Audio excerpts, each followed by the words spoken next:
그다음에 물론 이제 이 매니아 상품이기 때문에 커뮤니티 마케팅은 뺄 수가 없는 부분이에요. 그래서 그거를 물론 가장 중요한 게 그 커뮤니티 회원들한테 거부감이 느끼지 않으면서 접근을 하는 부분이죠. 그래서 우리가 커뮤니티를 만들었어도 운영에는 전혀 개입하지 않는 그런 형태로 해가지고 관련 동호회 운영이라든가 그 다음에 또 이거는 또 오프라인에서도 어떤 대표적인 인지도를 확고하게 구축을 하기 위해서 그 모터보드 대회 같은 것도 저희가 주도해서 개최를 하고 그랬었어요. 매년. 그래서 그런 거라든지 그리고 이제 검색 키워드 광고 같은 경우에는 그 완전히 초저가 예산으로 해가지고 진짜 딱 구매율이 높은 그 핵심 키워드 쪽만 설정을 해가지고 매달 뭐 광고비라고 나가봤자 뭐 한 성수기에 뭐 20만 원, 30만 원 넘지 않게 그 정도에서 지출을 했었고요.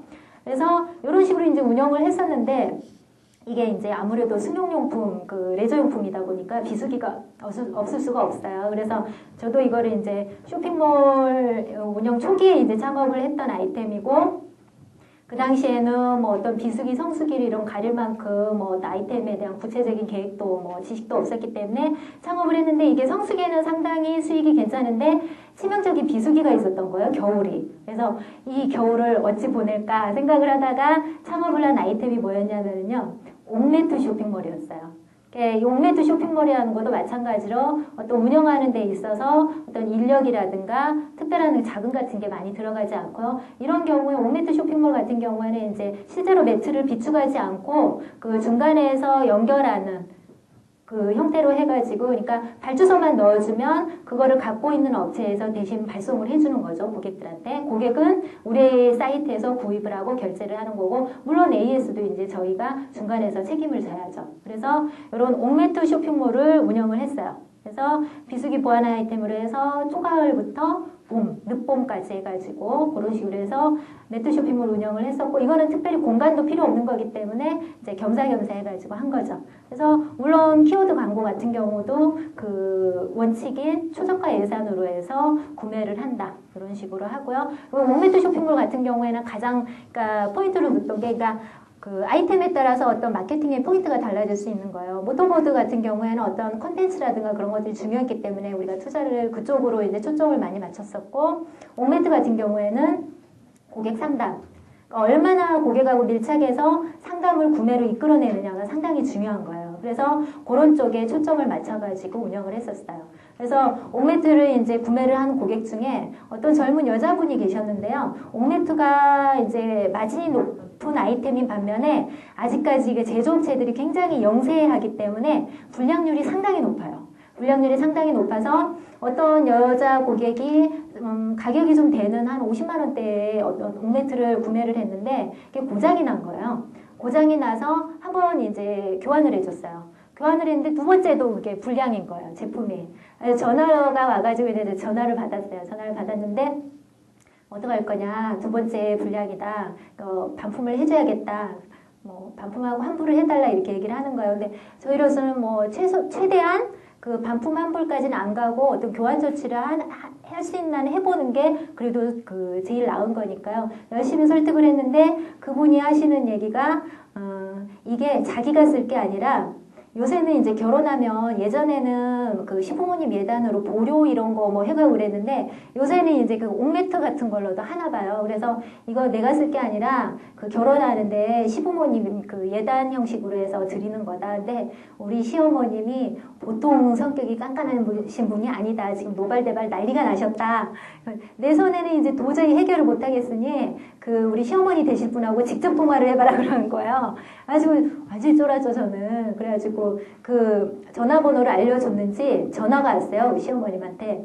이제 연세가 한 50대 후반 정도 되시는 분인 것 같았는데 목소리부터 예사롭지가 않아요. 그래가지고 이제 걱정을 했죠. 걱정을 하고 이제 전화를 하는데 이제 그걸 느꼈어요. 저는 그러니까 어떤 고객이 제품에 불만이 있어서 이제 그 불평을 하고 항의를 하고 하는 게 물론 있을 수 있지만 그거 자체에 대해서 불평하고 항의하는 거는 당연히 이제 다 받아들여야 되는 거고요. 어떨 때는 그러니까 그 불평하고 항의하는 것 자체보다는 그 고객님의 뭐 연세를 생각해서나 그런 거를 감안을 했을 때 그냥 그 고객님의 얘기를 핑계대지 않고 변명하지 않고, 물론 그 모멘트 제가 만든 거 아니고요. 제가 뭐 어떻게 취급 잘못해갖고 그 불량이 난 건 아니잖아요. 근데 그런 식으로 해서 변명하고 핑계해봤자 고객님한테는 그게 굉장히 더 화를 돋구는 요인이 된다는 거죠. 그래서 100% 겸손하게 수용하고 그 어머님의 말씀에 대해서 또 어머님들은 또 그런 걸 좋아하잖아요. 제가 또 살갑게 막 아유 어머니 그러셨어요 하면서 얘기를 한 30분 정도 통화를 했어요. 들어줬어요. 그냥 열심히 들어줬고 제가 잘못했다고 그래서 이번 한 번만 마지막으로 생각을 하시고 이번 한 번만 더 보내드릴 테니까 한번 써보시고 그때도 안 되시면 정말 제가 그 반품을 해드리겠다고 했어요. 그래서 그러면 그냥 믿고 이번 한 번만 뭐 괜찮은 사람 같으니까 뭐 얘기해보고 그러니까 괜찮은 사람 같으니까 이번 한 번만 믿고 써보겠다고 하루 써보고 받아가지고 작동이 잘 안 되면은 바로 전화하고 반품하겠다고 하고 전화를 끊었어요. 근데 다행히 물론 그게 확률은 반반이었어요.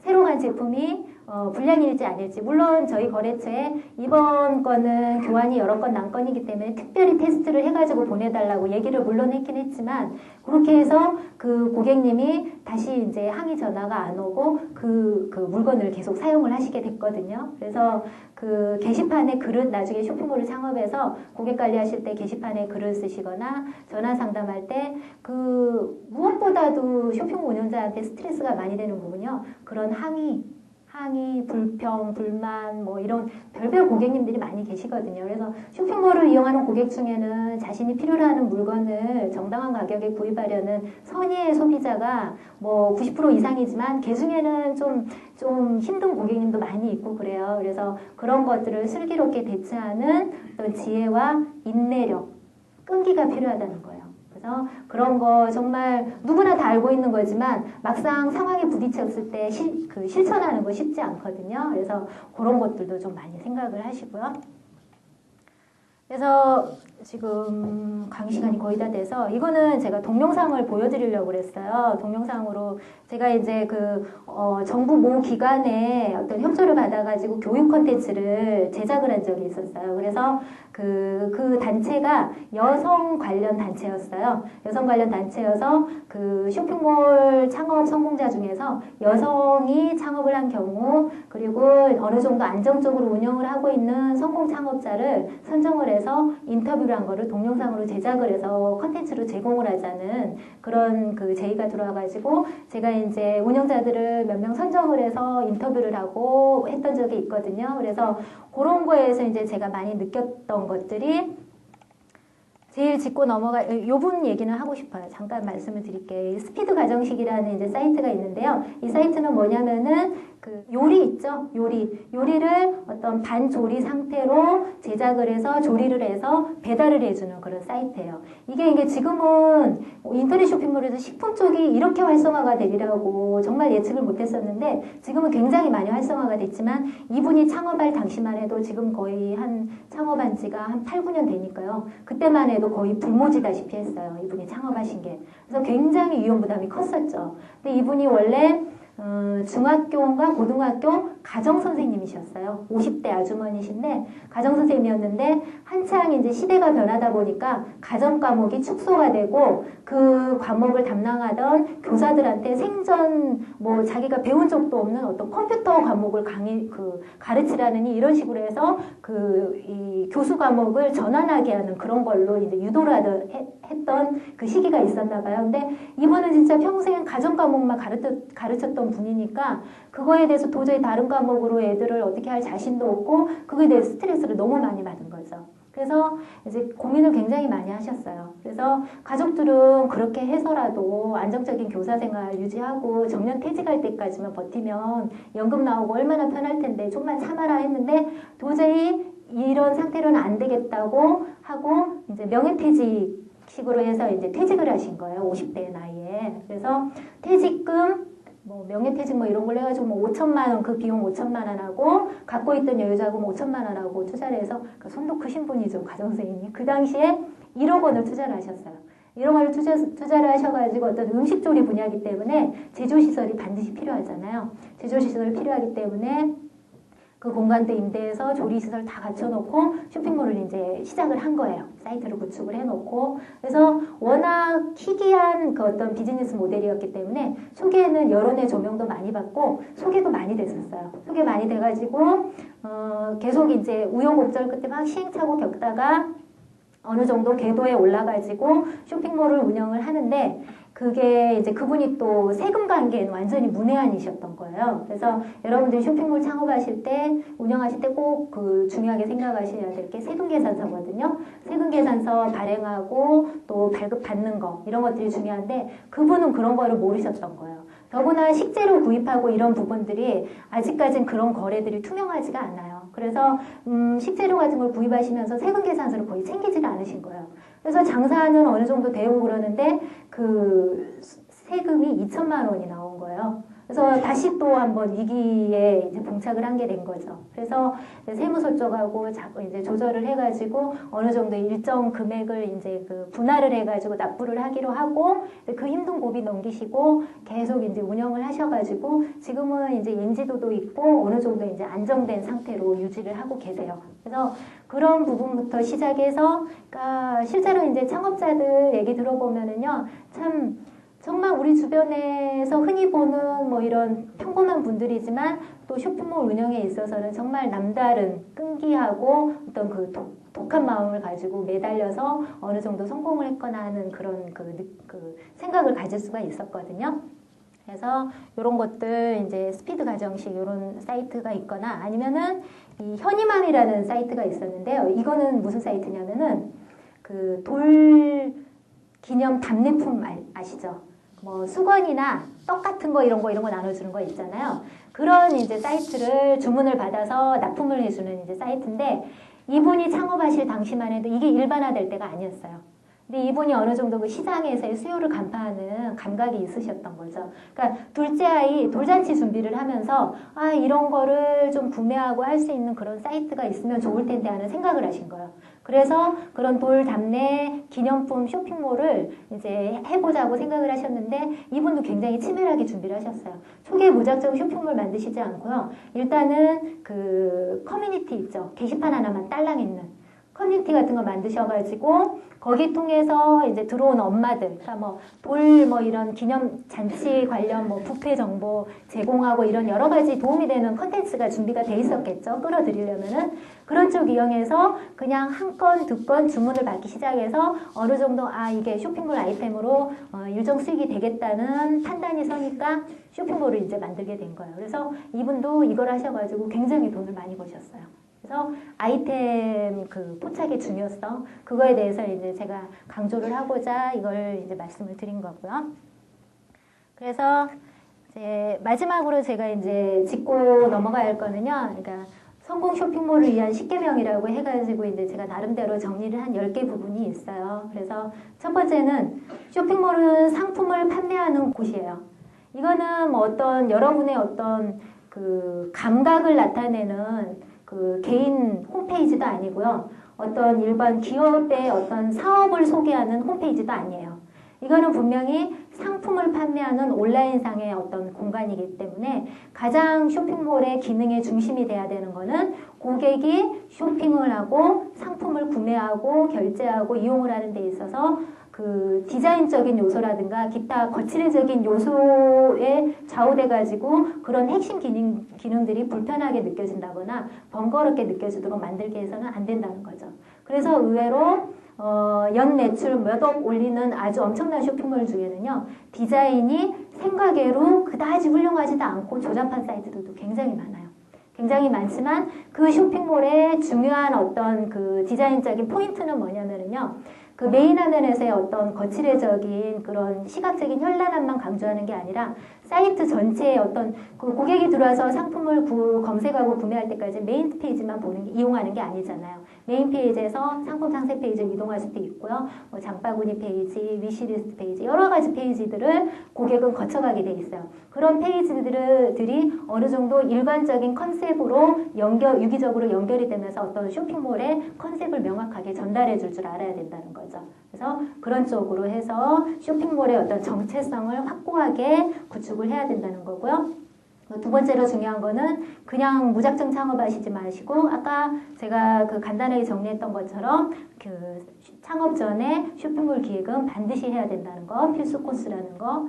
그리고 세 번째는 항상 생기 있는 쇼핑몰을 유지하라. 이건 저도 쇼핑몰 이제 운영해봐서 정말 절실하게 느끼는 거지만은요.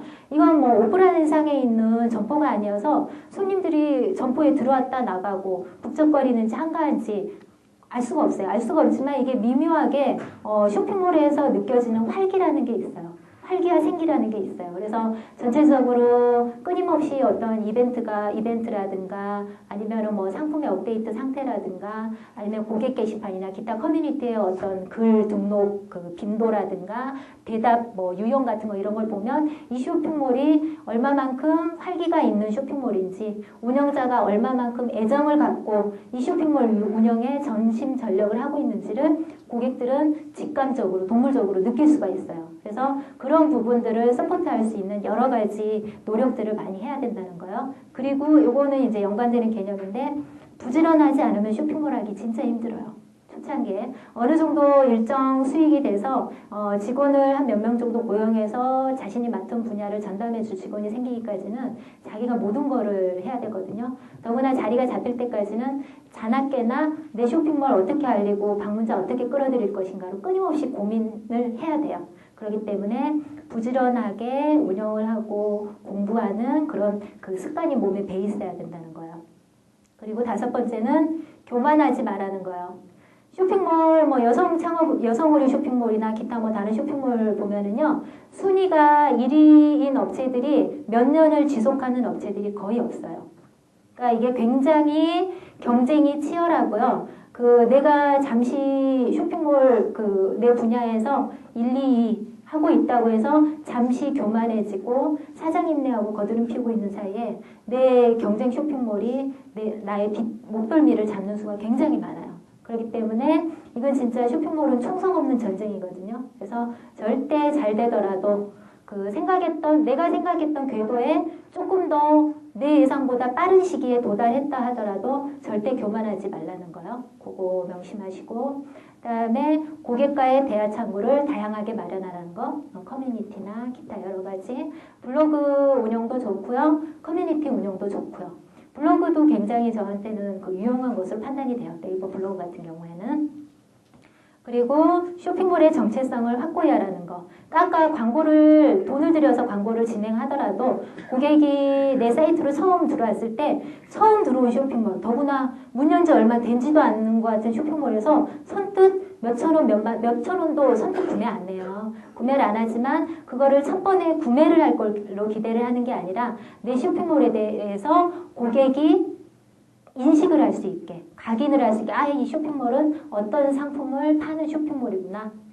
어떤 상품을 파는 쇼핑몰인데 기존보다 이런 점이 좀 특징이 있구나. 이런 거를 각인을 시키는 그 쇼핑몰의 정체성을 확보를 해야 된다는 거죠. 그런 게 어느 정도 들어가 있으면 다음번에 어떤 또 같은 키워드로 해서 어떤 정보를 검색해서 쇼핑몰이 또 리스트가 노출이 됐을 때 그게 어느 정도 각인이 돼 있으면 여러분의 쇼핑몰을 클릭할 확률은 더 높아지는 거고요. 클릭해서 들어왔을 때 구매할 확률은 처음 들어와서 구매를 할 확률과는 비교도 안 되게 구매율이 높아진다는 거예요.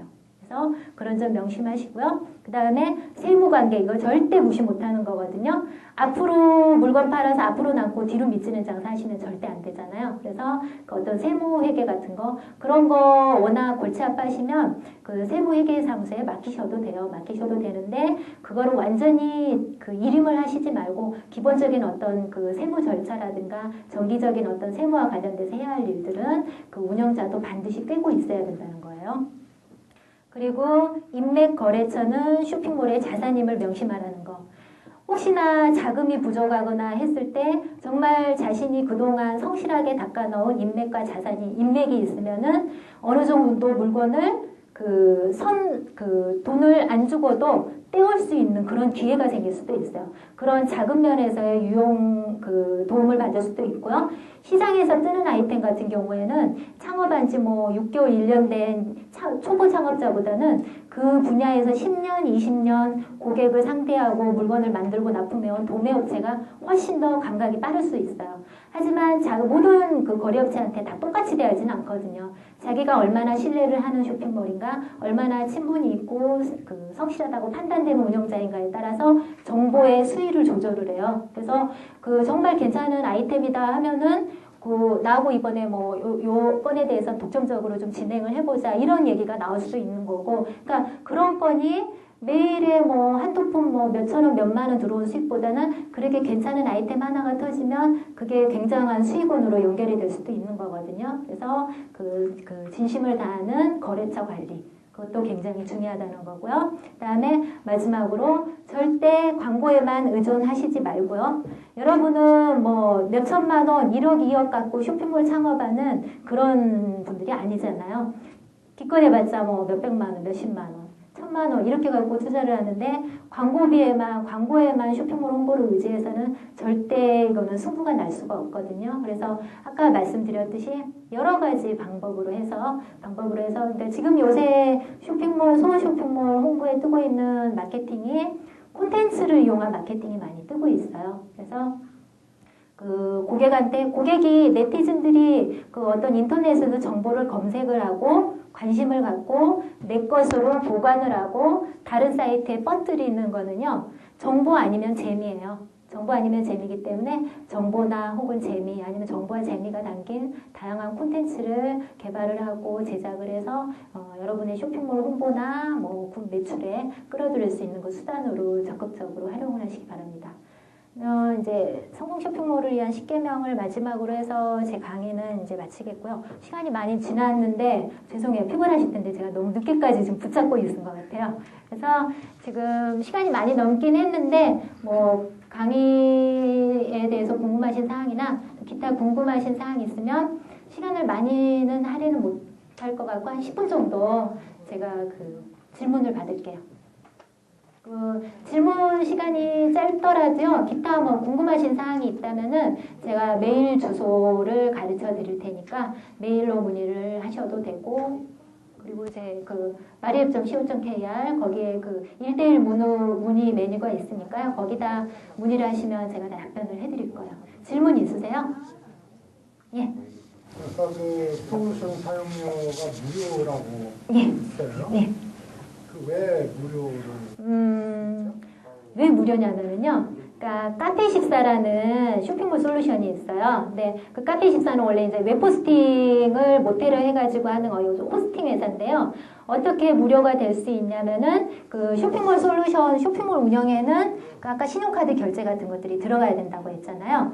그 신용카드 결제 대행회사하고요. 쇼핑몰 솔루션 간에 계약이 이루어지는 거예요. 그래서 한 쇼핑몰 솔루션에서 전자결제 대행을 해주는 회사가 많이 들어보셨겠지만 이니시스, 오랩, 올더게이트 이런 회사들이 전자지불 결제 대행 회사인데 그런 회사들이 쇼핑몰 솔루션 회사하고 계약을 맺고 이 쇼핑몰 솔루션을 이용하는 상점에 우리 결제 솔루션을 달 수 있게 이제 계약을 하는 거예요. 그래서 카드 결제 수수료 있잖아요. 그 부분에서 아주 소액이긴 하지만 일정 부분을 쇼핑몰 솔루션 회사에 지불을 하는 거예요. 그런 수익뿐만 아니라 기타 여러 가지 제휴한 회사들에서 수익 모델을 발생을 하는 거고요. 그 다음에 쇼핑몰을 운영을 하다 보면 쇼핑몰 솔루션이 기본적으로 제공해주는 기능 외에도 추가적으로 필요한 기능들이 반드시 생길 수가 있어요. 예를 들어서 어떤 이미지 같은 거가 굉장히 많이 등록이 되는 여성으로 쇼핑몰인데 쇼핑몰 솔루션에서 기본적으로 제공하는 이미지 업로드 용량이나 이런 거를 훨씬 상회해서 필요할 경우 그런 거는 유료로 이제 신청을 할 수밖에 없거든요. 그래서 그런 거는 이제 유료로 해가지고 이제 하는 거고요. 그 휴대폰에 여러분이 쇼핑몰 그 이용하실 때 SMS 서비스 이런 거 문자 날아오는 거 있잖아. 그런 것도 다 관련 회사하고 쇼핑몰 솔루션이 제휴를 하는 거예요. 그런 부분도 쇼핑몰 솔루션에 아주 미액이긴 하지만 일정 부분 어떤 수익원이 될 수 있는 거고요. 그게 뭐 0. 몇 프로라고 할지라도 그 쇼핑몰을 그 솔루션을 사용하는 상점수가 많고 거기에서 일어나는 매출이 많다면은 그와 비례해서 쇼핑몰 솔루션의 수익이 높아지게 되는 거니까요. 그래서 그렇게 해서 이제 무료로 운영을 하고 있는 거죠. 네. 예. 그 아까 영원에서 200만 원까지 쇼핑몰 디자인비가 차등으로 준다고 했는데 예, 예. 어떻게 영원에서? 영어는 물론 그러니까 임대형 쇼핑몰 솔루션 신청하면 그 비용은 별도잖아요. 근데 자기가 돈 안 들이고 HTML 어느 정도 하고 포토샵하고 쇼핑몰 솔루션에서 관리자 모드에서 디자인 구축 관리 공부해서 하면 그렇죠. 영원이고요. 그 다음 단계로 돈을 조금 더 들일 수 있다. 예산상 조금 더 들일 수 있다 하면은 그 쇼핑몰 디자인 템플릿이라는 게 있어요. 템플릿이라는 게 있는데 이거는 100% 맞춤 제작이 아니라 그 네이버에 블로그 스킨 같은 거 아시죠? 스킨. 그런 거는 다수가 사용하는 건데 자기가 어떤 설정을 바꿔주면 내 블로그가 그하고 관련된 스킨으로 옷을 갈아입는 거잖아요. 그런 식으로 해서 그 쇼핑몰에 어떤 템플릿을 판매를 해요. 판매를 해서 그게 뭐 10만 원, 20만 원, 30만 원 이런 가격으로 판매를 하고요. 그 템플릿을 샀다고만 해서 그 이미지 뭐 HTML 가지고 쇼핑몰을 구축을 할 수 있는 건 아니잖아요. 그래서 디자인 능력이 안 되는데 그거를 사서 HTML을 알면은 자기가 구축하면 10만 원, 20만 원, 30만 원 드는 거고 그거 사가지고 자기가 구축도 할 줄 몰라요. 그러면은 코딩까지 맡기는 거예요, 또. 코딩까지 맡기면 50만 원, 뭐 60만 원 이렇게 나올 수 있는 거고요. 하지만 그게 이제 단점은 그거를 여러 명이 그거는 무제한이에요. 누구든지 살 수 있는 거잖아요. 그래서 내 쇼핑몰 디자인하고 같은 쇼핑몰을 또 다른 쇼핑몰이 하고 있을 수도 있다는 거죠. 그래서 그런 거를 욕심을 부려서 템플릿을 비록 샀다 할지라도 이 부분은 이렇게 바꿔주세요. 저 부분은 이렇게 우리 쇼핑몰에 맞게 바꿔주세요 하면 그만큼 견적이 자꾸 높아지는 거죠. 그렇게 하고 100% 맞춤 제작. 그러니까 쇼핑몰의 메인 페이지부터 기타 페이지까지 모두 우리 쇼핑몰이 원하는 색감이나 뭐 어떤 로고나 타이틀 같은 거 들어가서 만들고 싶다 하면은 당연히 비용이 높아져서 뭐 한 100만 원, 뭐 200만 원, 뭐 이렇게 올라갈 수가 있는 거고요. 마지막으로 한 가지. 예. 그 창업이라는 과정이 여러 단계가 있을 수 있을 텐데. 예. 그 제가 순수하게 여기에 지금 말씀해 주신 내용대로 창업을 할 수도 있겠지만 예. 지금 접으려고 하는 사람은 창업을 살 수도 있을 거 아니에요? 예. 그러면 기존에 들어갔던 모든 비용들이 다 같이 넘을 수 있는 거예요? 쇼핑몰을 이제 그게 이제 어찌 보면은 진짜 그 매매죠. 쇼핑몰이 이제 매매를 하는 건데 그 운영되던 쇼핑몰을 살 경우에는 그 쇼핑몰 도메인에 대한 인지도가 있을 거 아니에요. 그 도메인에 대한 인지도를 얻고 가는 거고요. 그 다음에 단골 고객들이 있을 거 아니에요. 단골 고객들, 회원 DB들. 그런 것들을 그대로 갖고 오는 거죠. 그래서 그런 전반적인 어떤 그 현재 그 쇼핑몰의 매출 상황이라든지 매출액이라든지 또 방문자 수, 그다음에 회원 수는 얼마나 되는가를 해가지고 이제 적정한 어떤 그 부동산 가격처럼 매매 가격이 형성이 되는 거거든요. 그래서 그 가격을 지불을 하고 그 쇼핑몰을 이제 내 명의로 바꾸는 거죠. 그래서 내가 운영을 하는 거죠. 그래서 이제 그 매매하려고 하는 사람이 제시하는 비용만 지불을 하면은 이제 내 쇼핑몰이 되는 거고요. 하지만 이제 그게 그 다른 사람이 운영하던 쇼핑몰을 똑같이 운영한다는 게 쉽지는 않아요. 더구나 이제 어떤 공산품 같은 거 있잖아요. 특별히 어떤 그 상품의 특징이라든가 테마가 중시되지 않고 가격이라든가 뭐 어떤 상품의 스펙이 중시되는 쇼핑몰 같은 경우에는 다른 사람이 하던 쇼핑몰 그대로 업어와도 기존의 어떤 도메인에 대한 인지도만 있고 회원 DB 있고 그러면은 크게 색깔이 달라지는 것이 없이 운영을 할 수 있어요. 하지만 뭐 의류 쇼핑몰이라든가 패션 쇼핑몰 같은 경우에는 그게 운영자의 운영 스타일이나 컨셉에 따라서 사입하는 의류의 스타일이라든가 운영하는 스타일이 많이 달라질 수 있기 때문에 그런 거가 굉장히 쇼핑몰이 바뀌어졌다고 느껴지면 기존에 오던 고객들이 거기에 대해서 적응을 하지 못하거나 마음에 안 들어 하면은 애써 사들인 어떤 그런 쇼핑몰의 어떤 장점들을 제대로 살리지 못할 위험성도 있고요. 네. 예. 예, 가벼운 질문 드리겠는데요. 예. 쇼핑몰 운영하셔서 많은 걸 상품들을 사오시지 않았습니까? 예. 현재 조은주 대표님은 쇼핑몰을 위해서 구매하는 의존도가 예. 어느 정도 되면 예. 진짜 쇼핑몰에서 이 상품은 절대 안 산다. 예. 그런 제품이 있으면 좀 말씀해 주세요. 저는 쇼핑몰에서의 상품 구매 의존도가 매우 높은 편이에요. 그러니까 개인적으로 이렇게 오프라인 나가서 물건을 잘 사질 않아요. 그거는 물론 제 직업적인 면도 있고요. 그게 이제 차츰 익숙해지다 보니까 저는 뭐 생필품 있죠. 뭐 치약이나 비누 이런 것만 제외하고는 뭐 휴지 이런 거 제외하고는 쌀 좀 이렇게 해 먹을 수 있는 식자재 같은 것들, 의류라든지 기타 전자제품 이런 것들 거의 다 인터넷 쇼핑 통해서 사는 편이에요. 그리고 쇼핑몰에서 절대 내가 판매하고 싶지 않은 거는 사고 싶지 않은 거는 저는 생각해 본 적 없어요. 저는 뭐든 살 수 있다고 생각해요.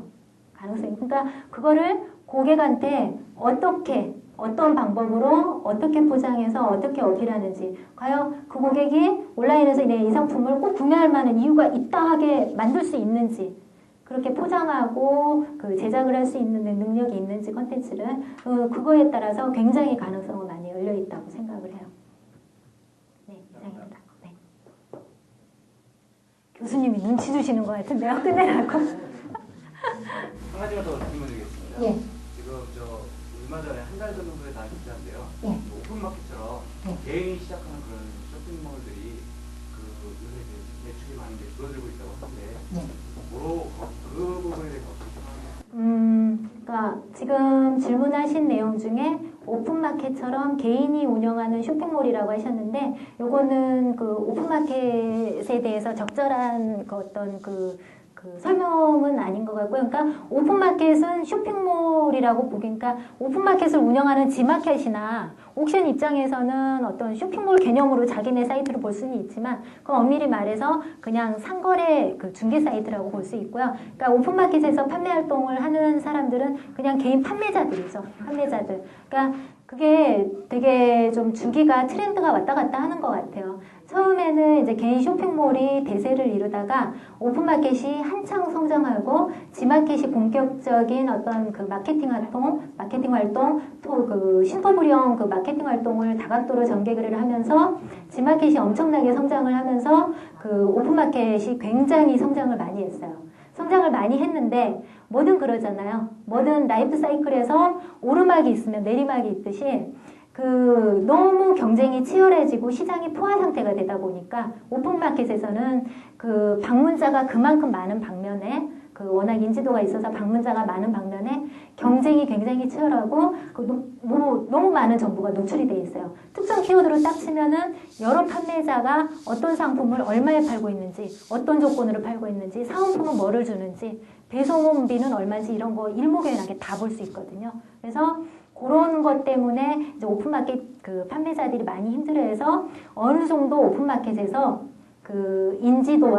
인지도를 구축을 한다거나, 그러니까 제가 오픈마켓을 활용하는 용도로는 어느 정도로 이제 제안을 해드리고 싶냐면요. 오픈마켓은 아주 초보 창업자들이 인터넷에서 물건을 팔아본 적도 없어요. 배송 박스 어떻게 싸야 되는지도 모르겠고, 고객하고 상담할 때 어떻게 해야 되는지 어리버리해서 모르겠고, 게시판 댓글은 어떻게 달아야 되는지 모르겠고, 전혀 상품 설명 어떻게 작성하는지도 모르겠고, 사진을 어떻게 찍는 게 고객한테 어필할 수 있는지 전혀 모르는 완전 초보예요. 그럴 경우에는 오픈마켓에 그러니까 무작정 돈을 몇백이라도 들여서 쇼핑몰을 창업을 하느니 오픈마켓을 그 전초 단계 어떤 트레이닝 기간으로 생각을 하고 창업 전초 단계로 생각을 하고 그쪽에서 좀 연습을 하시는 것도 괜찮죠. 그렇게 하고 그 쇼핑몰을 이제 운영을 별도로 하시면서 오픈마켓에서 물건을 파시되 그 안에 쇼핑몰 그 도메인이 적힌 명함이라든가 그런 걸 부수적으로 꼭 상품을 구매를 할 때 넣어서 첫 구매는 오픈마켓에서 했더라도 두 번째 구매부터는 내 쇼핑몰을 살 수 있게 유도하는 그런. 그러니까 수익은 오픈마켓에서 100원짜리 파는 거하고요. 내 쇼핑몰에서 100원짜리 파는 거하고 엄청난 차이가 있어요.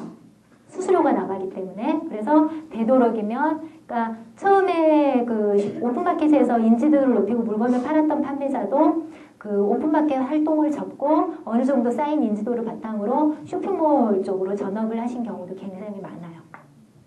네, 감사합니다. 감사합니다.